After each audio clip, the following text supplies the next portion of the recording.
弟兄姐妹平安，今天1月16号，我们一起来读约伯记22章1到30节。你的正直行为与全能者有益吗？你的良善使上帝得帮助吗？这是在第3节这样说道。我们看到这一个章节，以利法他发言了，他再次毫无保留直接的认定指责约伯犯了罪，并且一一指出约伯所犯的罪。以利法认为人没有办法使神喜悦，因为神的行为一定为了让人能够获利，这样的神怎么可能胡乱的责罚约伯呢？以利法断言上帝是一个冷漠的上帝，超乎众人之上，也不受众人的喜怒哀乐所影响。接下来以利法他也指责约伯他为富不仁，又轻视神的公义跟审判，将会有像挪亚时代的恶人被神来毁灭。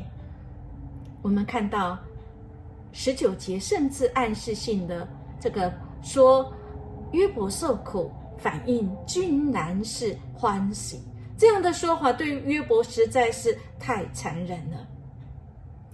亲爱的弟兄姐妹，你相信以利法所说的上帝是一个冷漠的上帝吗？他不在乎你的喜怒哀乐，不在乎你的害怕，不在乎你的惊吓，不在乎你的一切吗？不。应天牧师要很确实，从圣经中我们可以知道这位上帝他在乎你。我们从哪里可以知道呢？我们从前面的地方，我们看到我们所信的上帝，他绝对是关心我们的。问题是我们所认识的上帝是完全的吗？尤其是我们在受苦的时候，没有看到神及时的反应，我们就误会了上帝，以为他沉默，以为他不理我们，甚至以为这位上帝是无能的。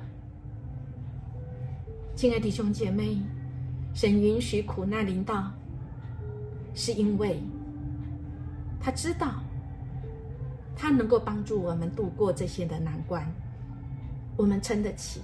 若是我们撑不起，他也要跟我们一起撑。我们看到前面的章节，上帝向撒旦来夸耀，导致约伯的苦难，这个是上帝允许，也就是上帝他知道，他与你一起受苦的。亲爱的弟兄姐妹，我们今天的一切，主也要与你同在，与我同在，他与我们同苦同欢乐，为的是在永恒里，我们要跟神一起来享受那永恒的福乐。神祝福你今天的一切，我们明天见。